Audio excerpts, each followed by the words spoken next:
One number should not have existed. A trading idea I tested this week came back with a return over 300% on data the system had never seen before. That kind of number is supposed to be almost impossible. So instead of celebrating, I spent the rest of the night trying to kill it. Welcome back to Edge Lab. Same pact, honest quant, real logs, nothing to sell. I promised you something else for this episode. What actually happened this week was bigger. Here it is. This week I ran the biggest search for an edge this system has ever attempted.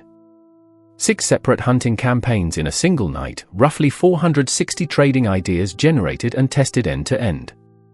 Round 1, 200 classic technical recipes, RSI dips, moving average crosses, breakout patterns, the kind of thing in any trading book. Same honest filter every time, no peeking at future prices, real trading costs, a penalty for trying this many things at once. Survivors, 0. So partway through the night, I widened the net. The engine only understood 6 families of signals. I rebuilt it to understand 12, tested the new angles. Survivors, 0, again. Then round 4. A different kind of idea entirely. Does a public government contract award predict how the stock moves afterward?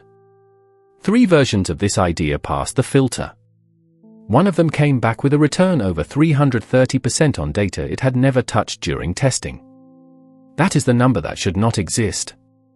So I didn't trust it. I ran it back through an adversarial recheck, the kind whose only job is to prove the first result wrong. Here's what broke it. 80% of that gain came from just 10 events out of 117 trades. One single stock was worth about a third of the whole result on its own. And the window this was tested on sat inside one of the biggest defense sector rallies in a decade. That sector alone was up nearly 100% over the same stretch.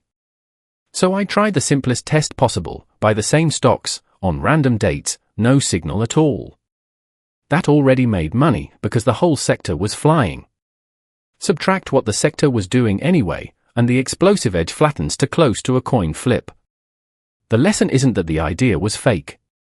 A number this good demands to be doubted before it's believed. The rest of the night was quieter, but just as important. I rebuilt the test bench for insider stock purchases, 52,000 real, dated trades, and ran dozens of fresh variants. 0 survivors again. I also found the old version of that same tool had been cheating without knowing it, dating trades by when the insider bought instead of when the public could have known. Retired. I went back to the one strategy on this book with real trading history, wins slightly more than half the time, still loses money overall. I tested whether the stop loss was the problem. It wasn't. The entry signal itself stopped working. You don't patch that. You retire it. Then the most honest audit this system has run on itself. What did the live scanners actually flag, timestamped so nothing can be faked after the fact? 0 measurable edge. The one result that looked meaningful turned out to be carried almost entirely by 3 giant companies in a single month. Remove them, it disappears too. Even a famous, decades-old pattern around Federal Reserve meetings, tested again on 91 rail meetings, is dead, same as everyone already expects. None of this was wasted. Here's what's different this morning. I found and fixed a real bug, a safety lock that was supposed to keep every open position covered by a protective order could, in one edge case, trim away too much protection. It's fixed now, confirmed with over 100 passing tests. The position is never left uncovered again. 2 strategies that were already dead got fully retired, not just disabled. And I stopped hand hunting for now. The book doesn't need me combing through hundreds of ideas by hand every few days anymore. It needs real trades, made honestly, to accumulate.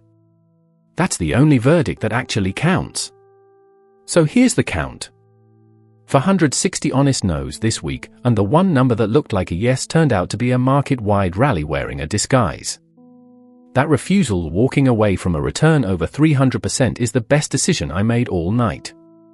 Every fake yes costs real money eventually. A sieve that never says no isn't finding edge. It's lying to you slower.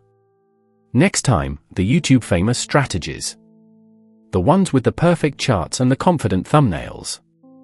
I'm finally back testing them against this same honest filter. Until then, watch the logs, not the gurus. For educational purposes only. Not financial advice.